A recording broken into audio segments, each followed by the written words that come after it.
Hey, saya Charles dengan topi apapun. Kisah ini dimulai saat protagonis kita, Tojima, berlatih di hutan. Dia memukul pohon berkali-kali sambil mengucapkan Raider Punch berulang-ulang. Dan dia menyebabkan kerusakan besar. Sejak Tojima masih kecil, dia selalu menyukai Kamen Rider. Kamen Rider adalah pahlawan dalam acara TV. Dan Tojima berpikir bahwa dia adalah pahlawan yang tak tertandingi. Tojima menonton setiap episode berkali-kali, bahkan sampai ibunya bertanya-tanya apakah ada yang salah dengannya.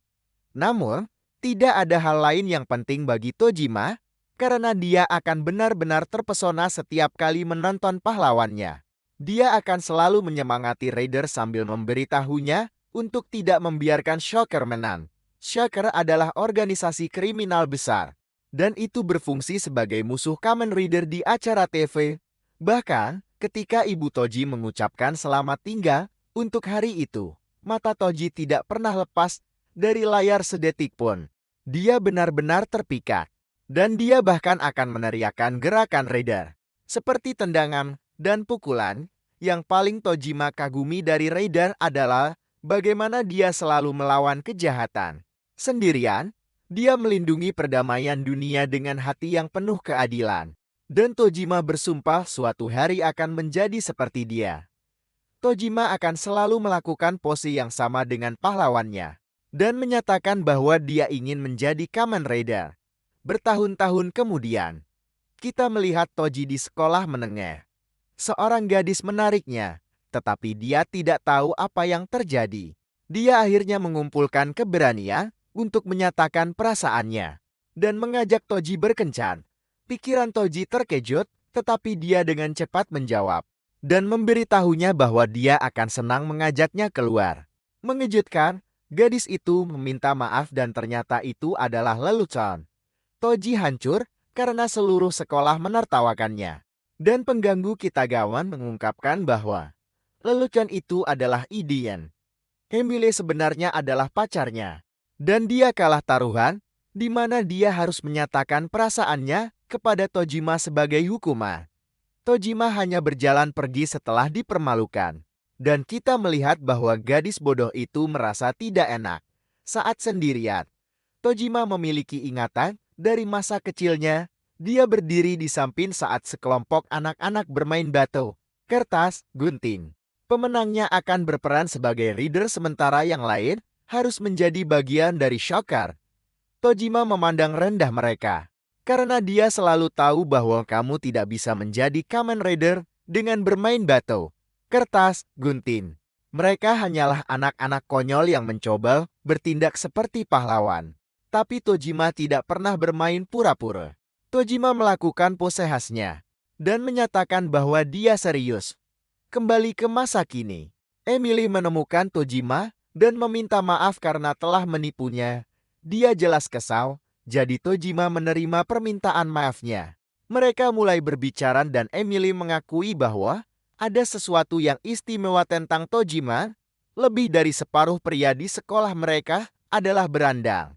Tapi Tojima sama sekali bukan berandal. Namun, dia bisa tahu bahwa Tojima juga tidak sepenuhnya normal. Tojima tidak punya teman. Dan orang-orang berbicara tentang bagaimana mereka melihatnya berteriak ke sungai sambil berpose. Tojima tidak tahu bagaimana harus menanggapi. Tapi dia tidak perlu, karena gadis gila ini terpikat oleh betapa misteriusnya dia. Saat itu, seorang bajingan bertanya-tanya, apakah Emily putus dengan Kitagawa? Dan mencemuh gagasan bahwa Tojima mungkin adalah pacar barunya. Namanya Ryota. Dan dia mengingatkan Emily bahwa Toji adalah pecundang. Jadi dia sebaiknya berkencan dengannya saja. Emily memberitahu Toji bahwa mereka sebaiknya pergi saja. Tapi Ryota menghentikannya. Tojima langsung masuk, menyuruh Ryota melepaskannya sambil menimbulkan rasa sakit yang luar biasa dengan memelintir lengannya. Ryota mencoba membalas pukulan, tetapi Tojima tidak bisa dianggap remeh karena dia menghentikan serangan itu. Tojima melepaskannya, tetapi dia juga mengatakan bahwa ini saatnya untuk balas dendam. Dan dia menghancurkan Ryota dengan pukulan telak tepat ke wajahnya. Teman-teman Ryota mencoba membalas dendam, tetapi Tojima secara mengejutkan menghentikan keduanya pada saat yang bersamaan. Lagi, Tojima menyatakan bahwa ini saatnya balas dendam dan dia menggunakan 2 tendangan eksplosif untuk membuat para preman bertekuk lutut. Para pengganggu hanya bisa mengerang kesakitan. Dan Emily berdiri terpaku, terkejut oleh kekuatan yang ditunjukkan Toji. Tojima bersikap stoik seperti biasa dan dia hanya menjelaskan bahwa dia hanya memberi mereka apa yang mereka berikan padanya. Tojima berjalan pergi dengan dramatis, dan Ryota bersumpah akan membalas dendam. Beberapa hari kemudian, Emily diculik oleh lebih banyak preman dari sekolah saingan. Dia berteriak ketakutan, dan Ryota memanggil Tojima. Ryota menuntutnya untuk turun, dan dia menyatakan perang melawannya. Atas apa yang telah dia lakukan, siswa lain menonton dengan ngeri. Dan mereka semua bertanya-tanya apa yang Tojima lakukan, sehingga memperburuk keadaan. Tidak ada seorang pun dari geng Kitagawa yang datang ke sekolah hari ini. Jadi mereka tidak bisa membantu, para guru juga tidak berguna. Tetapi itu tidak masalah, karena Tojima telah melangkah maju. Ryota sangat marah setelah dipermalukan, sehingga dia ingin memberi Tojima pukulan yang tidak akan pernah dia lupakan. Namun, Tojima memiliki masalah yang sama sekali berbeda. Saat dia menunjukkan bahwa sekelompok anak-anak yang saling berkelahi sama sekali tidak seperti perang sungguhan. Anak-anak seperti mereka tidak punya pekerjaan. Dan mereka bahkan belum menjadi anggota masyarakat sejati. Toji jijik dengan anak-anak yang berbicara tentang naik ke puncak atau bertarung dengan sekolah saingan. Terutama ketika mereka masih mendapatkan makanan dan uang dari orang tua mereka. Bahkan mandi dan tidur di bawah atap rumah mereka. Tojima menyatakan bahwa bagi anak-anak seperti itu, untuk berbicara tentang peran hanyalah memalukan dan sangat kekanak-kanakan. Sebaliknya, jika mereka sangat ingin bertarung, mereka harus lebih dewasa seperti dia dan melawan kejahatan. Semua orang terkejut mendengarnya berbicara seperti ini, tetapi Emily tampaknya jatuh cinta. Ryota sudah cukup mendengar. Jadi dia dan anak buahnya semua menyerangnya. Namun, Toji bukanlah orang yang mundur. Jadi dia langsung menyerang balik mereka. Sayangnya, dia kalah jumlah dan Toji menerima pukulan telak. Emily menyaksikan dengan ngeri saat Tojima hanya bisa mencoba membela diri. Dan geng itu terus menyerang, sampai mereka semua kelelahan. Tojima benar-benar berantakan, karena dia baru saja dipukuli habis-habisan. Dan Ryota menyatakan bahwa dia akan mengambil Emily sebagai hadiahnya. Emily memohon bantuan, tetapi semua orang di sekolah tidak berdaya dan mereka tidak melakukan apa-apa dalam keputusasaan. Emily memanggil Todorima, dan teriakannya meminta bantuan membuat pahlawan kita bangkit kembali. Dia menuntut semua orang untuk berhenti dan semua orang di kelompok Ryota terkejut. Melihat bahwa dia bisa bangkit kembali, mereka yakin Tojima tidak sadarkan diri. Tetapi dia belum selesai. Tojima secara dramatis melepas mantelnya dan memberitahu geng itu bahwa dia tidak pernah ingin menggunakan kekuatan yang dimilikinya ini melawan mereka. Sayangnya, mereka tidak memberinya pilihan. Jadi Tojima melepas bajunya.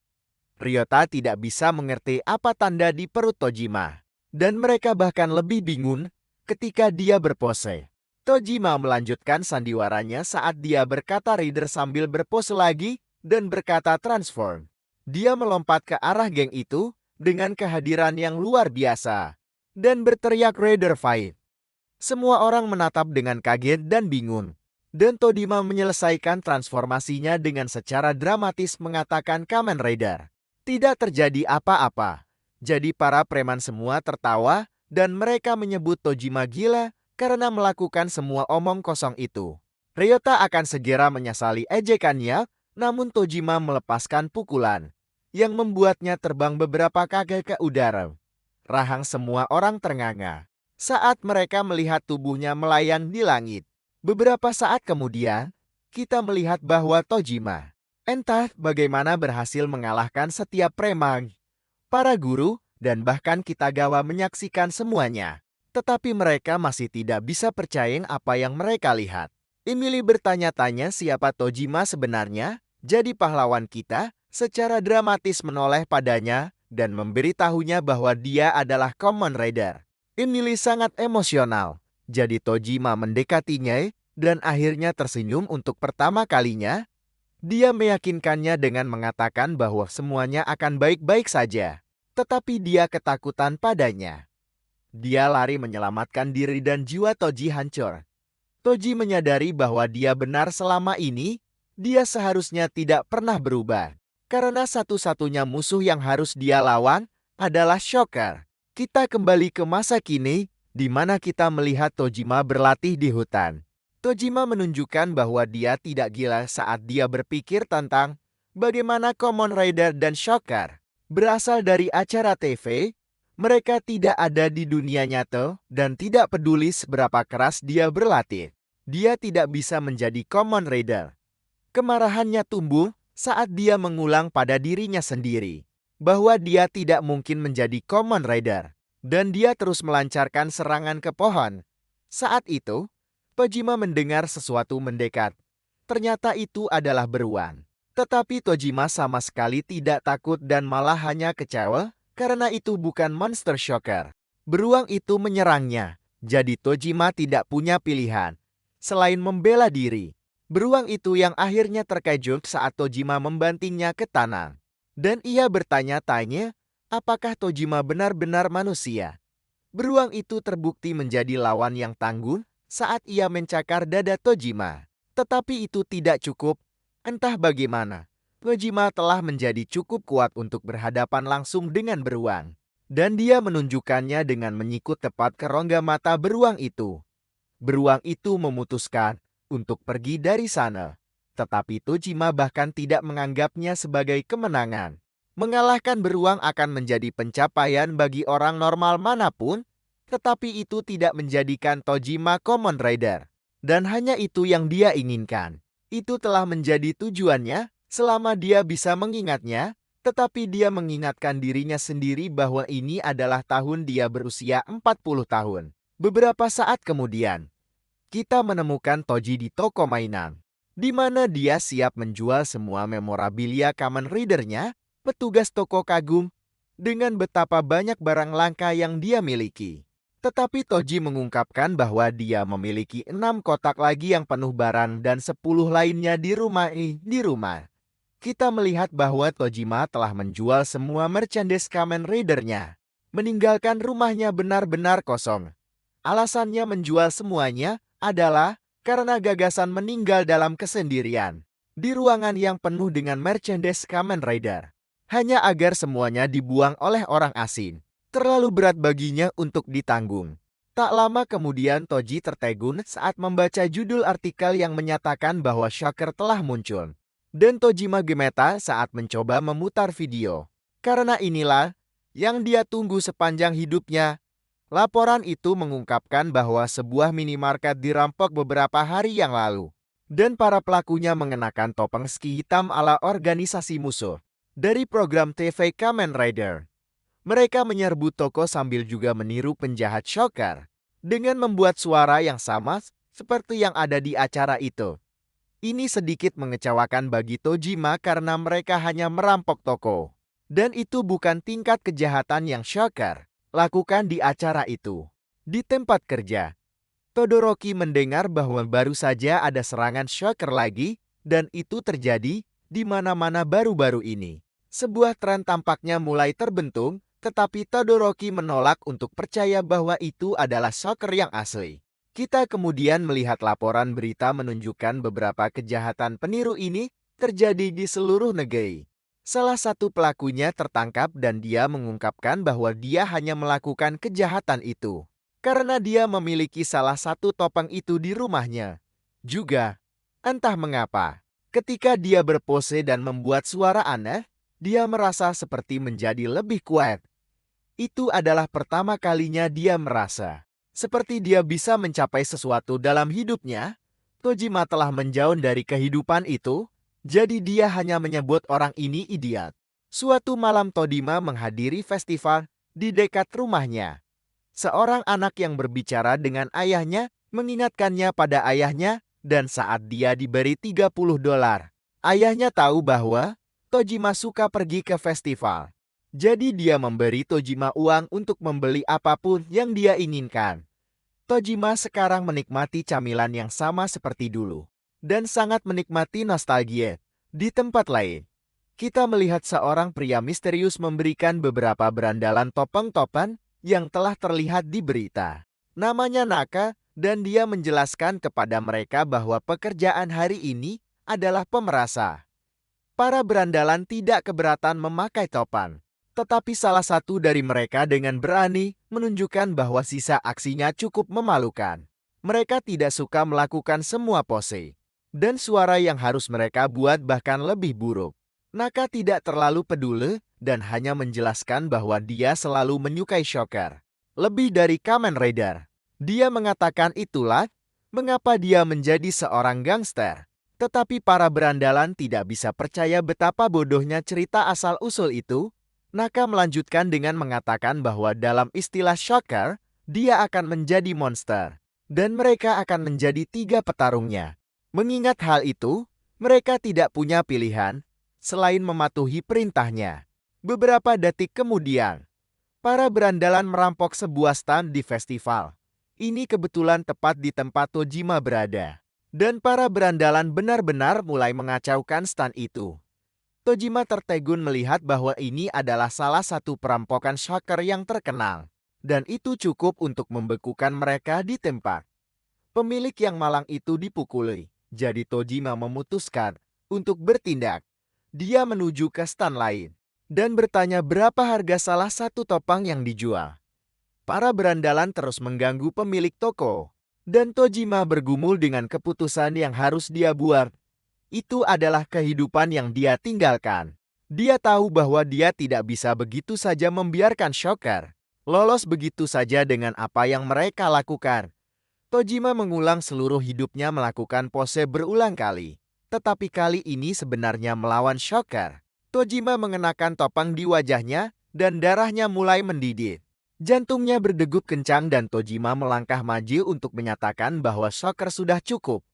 Para berandalan bertanya-tanya siapa orang aneh ini. Jadi Tojima menyatakan bahwa dia adalah Kamen Rider. Dia tidak bisa menahan tangis karena dia pikir bagian hidupnya ini telah hilang selamanya. Tetapi ini hanya membuat para berandalan mengejeknya. Naka di sisi lain berada di kerumunan. Dan dia sebenarnya tertarik melihat seorang Kamen Rider melawan Shocker-nya. Kojiro menolak untuk membiarkan dirinya dijek. Dan dia memberitahu para berandalan bahwa dia serius. Tojima mengambil posisi kuat dan dengan lantang berkata, Raider Punch sambil menghancurkan setiap tengkorak mereka. Pria besar itu adalah satu-satunya yang tersisa. Jadi Tojima terbang ke langit untuk melancarkan tendangan ridernya. Membuat pria itu pingsan. Semua orang terdiam sepenuhnya oleh tindakan kepahlawanannya. Dan Tojima tidak percaya betapa menakjubkannya perasaan itu. Dia melihat sekeliling menyadari bahwa semua mata tertuju padanya, sehingga dia melarikan diri. Sebelum ada yang mencoba mencari tahu siapa dia, di tempat lain seorang gadis membaca berita utama tentang Kamen Rider mengalahkan Shocker. Dia sangat marah karenanya. Karena dia ingin melakukannya lebih dulu. Dia merasa terhina oleh Kamen Rider ini yang hanya memakai topeng alih-alih setelan lengkap seperti dirinya. Dan dia bertanya-tanya, siapa pria itu? Keesokan paginya kita bertemu Yuriko saat dia mengajar di kelasnya. Dia membacakan puisi kepada murid-muridnya dan salah satu dari mereka sangat tertarik pada kemampuan mengajarnya yang hebat. Puisi itu melibatkan seorang pria yang jatuh cinta pada istri pria lain. Dan dia memanggil Asano yang sangat fokus untuk mengulang baris terakhir dalam istilah yang lebih modern. Anak ini sama sekali tidak memperhatikan pelajaran. Jadi dia benar-benar merusaknya. Dia mengatakan bahwa karakter utama dalam puisi itu menyatakan cintanya kepada gurunya. Tapi bukan itu sama sekali. Yuriko dengan sopan mengoreksinya dan Asano benar-benar malu ketika seluruh kelas menertawakannya. Sesampainya di rumah, Asano hampir tidak bisa menahan emosinya. Saat dia memikirkan betapa dia mencintai Yuriko, dia berharap bisa bersamanya sekarang. dan membayangkan semua hal berkelas yang dia suka lakukan di waktu luangnya. Asano membayangkan dia melakukan hal-hal canggih, seperti mengagumi lukisan indah atau memainkan grand pianonya. Dia membayangkan keanggunannya terpampang nyata saat dia menikmati teh di tamannya yang anggun. Namun, mimpinya jauh dari kenyataan karena Yuriko menghancurkan beban seperti orang biadab. Dia menggeram seperti barbar saat mengangkat beban dan marah pada common reader yang menghilang. Yuriko membencinya dengan segenap jiwa raganya karena dia berani menyebut dirinya common reader, padahal hanya memakai topeng. Melihat masa lalunya mengungkapkan saat Yuriko pulang sambil menangis setelah dibully. Ayahnya bertanya-tanya mengapa dia tidak membela diri. Jadi Yuriko menjelaskan bahwa itu karena para pengganggu semuanya laki-laki. Memahami betapa rumitnya situasi itu, ayahnya menyadari bahwa dia tahu persis apa yang perlu dia lihat. Dia menunjukkan kepada Yuriko seri Kamen Rider yang lebih baru, menampilkan Kamen Rider terbaru bernama Stronger. Tentu saja Yuriko tidak tahu mengapa dia menunjukkan acara TV lama kepadanya, tetapi dia menyuruhnya untuk terus menonton. Dalam episode ini, seorang wanita bernama Yuriko diperkenalkan dan dia memberitahu Stronger bahwa dia akan bertarung bersamanya. Stronger khawatir karena dia seorang wanita, tetapi dengan cepat terkejut ketika dia mengungkapkan transformasinya. Yuriko adalah manusia gelombang elektro yang disebut Tackle, seorang cyborg yang diciptakan oleh penjahat. Tetapi dia memutuskan untuk memberontak melawan mereka. Ayah Yuriko telah menunggu saat yang tepat untuk menunjukkan ini kepada Yuriko. Karena Tackle adalah wanita pejuang pertama di Kamen Rider. Yuriko kecil langsung terpikat saat dia menyaksikan panutan barunya mengalahkan banyak anak buah Shocker. Tackle adalah sekutu anak-anak baik dan seorang pejuang yang saleh, sehingga Yuriko sangat mengaguminya. Tentu saja ini berarti berlatih serangan lemparan gelombang elektro Tackle dan menyelesaikannya dengan pose khasnya. Ayahnya ada di sampingnya mengkritik setiap langkahnya untuk memastikan bahwa dia meniru idola barunya dengan sempurna. Dia sangat mahir dalam segala hal tentang Kamen Rider. Sedemikian rupa, sehingga dia memiliki setiap tingkah laku Tackle yang terukir di benaknya. Beberapa karakter akan menyingkat nama mereka saat memperkenalkan diri agar terdengar lebih baik, dan Tackle adalah salah satunya karena dia akan menyebut dirinya Tack. Yuriko dengan cepat mengoreksi ini untuk meniru idolanya seakurat mungkin, sampai ayahnya mungkin memberinya nilai sempurna. Saat sendirian suatu malam, Yuriko menggunakan lemparan gelombang elektronya pada musuh terkuatnya. Dan itu secara tidak sengaja menjatuhkan beberapa video, di antaranya adalah episode 30 Kamen Rider, sebuah episode yang belum pernah dia lihat sebelumnya. Yuriko yang bersemangat melihat idolanya di episode yang belum pernah dilihatnya memutar video itu, tetapi dia bingung dengan judulnya. Itu adalah Selamat Tinggal Tackle, pertarungan terakhirnya. Sayangnya episode itu benar-benar mengerikan bagi Yuriko. Tackle terluka parah oleh seorang dokter jahat. Jadi untuk melindungi Stronger dan memastikan kemenangan, dia mengaktifkan kemampuan pamungkasnya. Disebut Ultra Cyclone. Yuriko sangat panik dan hampir tidak bisa memahami apa yang terjadi. Jadi yang dia lihat selanjutnya adalah ledakan yang mengakibatkan Tackle kehilangan nyawanya. Menyaksikan kematian Tackle terlalu berat bagi Yuriko mudah untuk ditanggung. Dan pengalaman traumatis itu membuatnya hancur lebur. Itu menjerumuskannya ke dalam jurang keputusasaan yang menyesakan. Tanpa ada harapan penyelamatan, akhirnya ayah Yuriko pulang dari kerja dan terkejut menemukan Yuriko tenggelam dalam jenangan air matanya sendiri. Saat dia pulih dari pengalaman mendekati kematian, Yuriko hanya bisa bertanya-tanya mengapa Tako harus mati. Dan mengapa Stronger tidak menyelamatkannya? Ayahnya menjelaskan bahwa kemampuan Ultra Cyclone Tako sebenarnya adalah mekanisme penghancuran diri. Sebuah jurus pamungkas di mana dia mengorbankan hidupnya untuk mengalahkan musuh. Musuh yang dia lawan terlalu kuat dan dia tidak punya pilihan lain. Hidupnya berakhir, tetapi Tako berhasil menyelamatkan hari dan melindungi Stronger. Tako menyelamatkan Stronger membawa sedikit kelegaan bagi Yuriko. Dan ayahnya menambahkan bahwa Tackle tanpa ragu adalah pahlawan wanita terbaik yang pernah ada. Itulah mengapa dia menamai Yuriko seperti namanya. Dia membela keadilan dan tidak peduli seberapa parah dia dipukuli. Dia selalu terus berjuang. Tackle bahkan terus berjuang sampai akhir. Pidato ayahnya adalah persis apa yang Yuriko butuhkan untuk dengar. Karena akhirnya bisa menyembuhkan hatinya yang hancur. Segera setelah itu, ayah Yuriko mengungkapkan bahwa dia membuatkan kostum untuknya. Itu adalah kostum Tako. Dan dia menyatakan bahwa Tako tidak mati karena dia ada tepat di depannya. Yuriko tertegun saat dia mulai menangis. Bertanya-tanya, apakah dia benar-benar bisa menjadi Tackle? Ayahnya juga meneteskan air mata saat dia meyakinkannya bahwa dia adalah Tackle. Dan kepercayaan diri Yuriko tertanam. Yuriko melakukan pose khasnya, sambil memperkenalkan dirinya sebagai manusia gelombang elektro Tackle, dan dia memberitahu ayahnya yang bangga bahwa dia akan menjadi Tackle mulai sekarang. Yuriko telah berusaha untuk menjadi semakin mirip Tackle setiap hari sejak itu. Dia saat ini berusia 24 tahun. Melanjutkan jalan itu sambil bekerja sebagai guru. Namun, kebenciannya terhadap Kamen Rider baru ini sangat besar karena dia menyebutnya palsu dan penipu. Dia menolak untuk dikalahkan oleh orang bodoh yang bahkan tidak melakukannya dengan benar dan menyatakan bahwa dia adalah Tackle nomor 2. Dia menuliskan kebenciannya padanya di seluruh papan tulisnya. Tetapi para siswa tidak tahu apa artinya.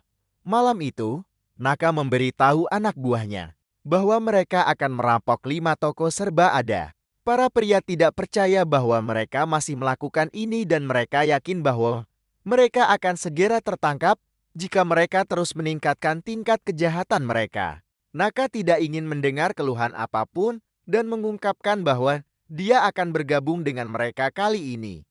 Para anak buah mencoba mengatakan bahwa mereka bisa menangani semuanya sendiri. Tetapi Naka punya pesan untuk mereka. Dia menjelaskan secara dramatis bahwa dia adalah seorang pejuang. Tetapi tidak banyak kebutuhan untuk orang seperti dia saat ini. Yang terbaik yang bisa dia lakukan adalah menyeret mereka bertiga berkeliling. Bertingkah seperti dia masih anak-anak. Naka mengatakan bahwa dia lebih suka terlihat seperti monster. Seperti Spider-Man dari Kamen Rider. Tetapi para anak buah masih tidak tahu apa yang dia bicarakan. Namun, pidatonya sudah selesai, jadi dia menyuruh krunya bersiap-siap. Dan pastikan mereka menaruh perasaan dalam tindakan mereka kali ini di tempat lain. Asano mengaku bahwa dia menyukai Yuriko. Dia hampir tidak punya keberanian untuk melakukannya. Tetapi sekarang setelah dia melakukannya, Asano memastikan untuk mengulanginya lagi dan lagi. Dinyatakan cinta oleh salah satu muridnya, mengejutkan Yuriko dan membuatnya tidak bisa berkata-kata. Di dekatnya, Naka dan kelompoknya merampok sebuah toko serba ada dan pergi ke toko berikutnya. Para pria panik ketika mereka melihat polisi datang, dan Yuriko tertegun ketika dia melihat perampokan shocker terjadi tepat di depan matanya.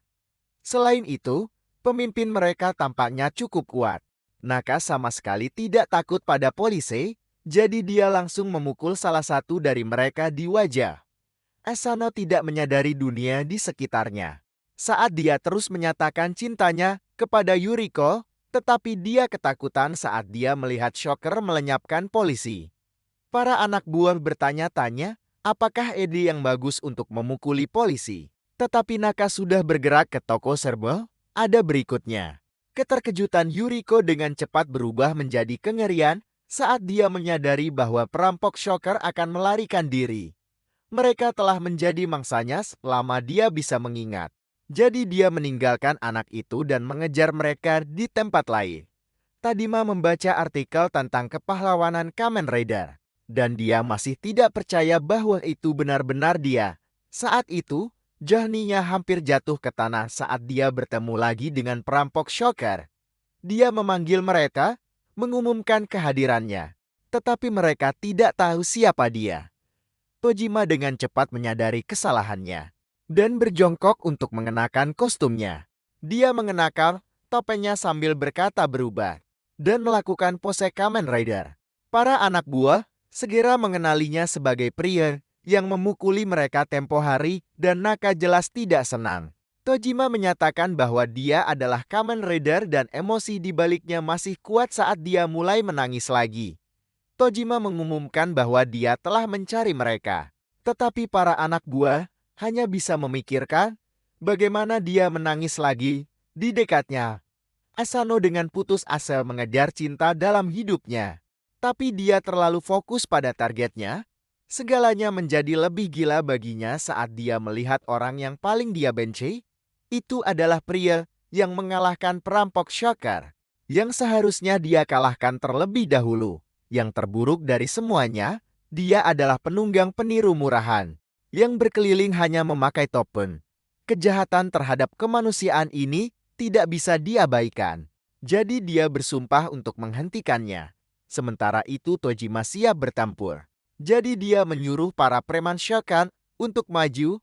Jelas bagi Yuriko bahwa dia mencoba mencuri mangsanya lagi, tetapi dia menolak membiarkannya terjadi di bawah pengawasannya. Dia menyebut nama Asano untuk menenangkannya.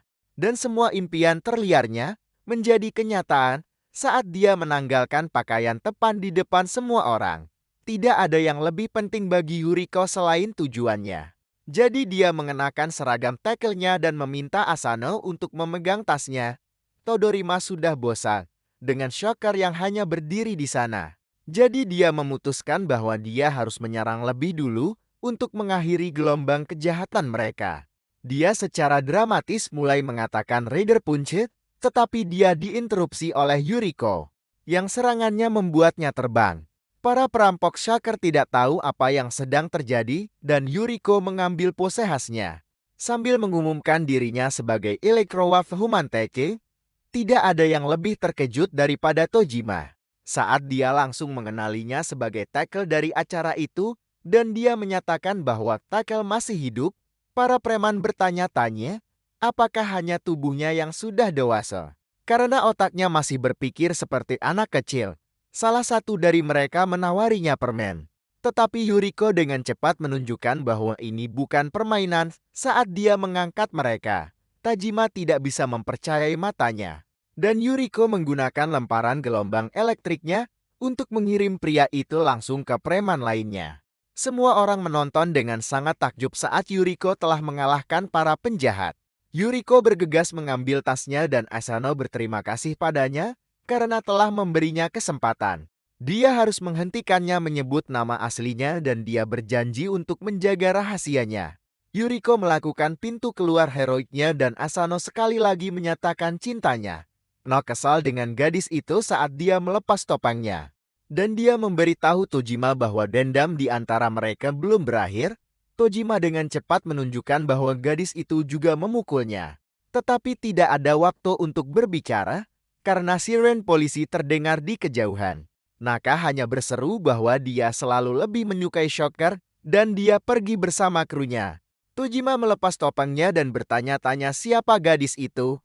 Dia adalah misteri yang lengkap tetapi ada hal lain tentang dirinya yang memikatnya. Gadis ini tampaknya mencintai Tackle sebanyak dia mencintai Kamen Rider. Atau bahkan mungkin lebih. Keesokan paginya Yuriko senang melihat ada artikel tentang Tackle kali ini. Kemudian Naka dan krunya berkumpul lagi setelah dikalahkan. Salah satu dari mereka bertanya-tanya apa yang dipegang Naka. Jadi dia mengungkapkan bahwa dia menemukan topeng monster di sebuah toko. Itu sedang diskon jadi dia membelinya dan sedikit memodifikasinya. Naka memakainya dan membuat bawahannya terkejut saat dia menyatakan bahwa pemakainya mengubahnya menjadi monster yang dikenal sebagai Yakuzaman. Dia bertanya-tanya bagaimana penampilannya, tetapi para preman tidak bisa berkata-kata.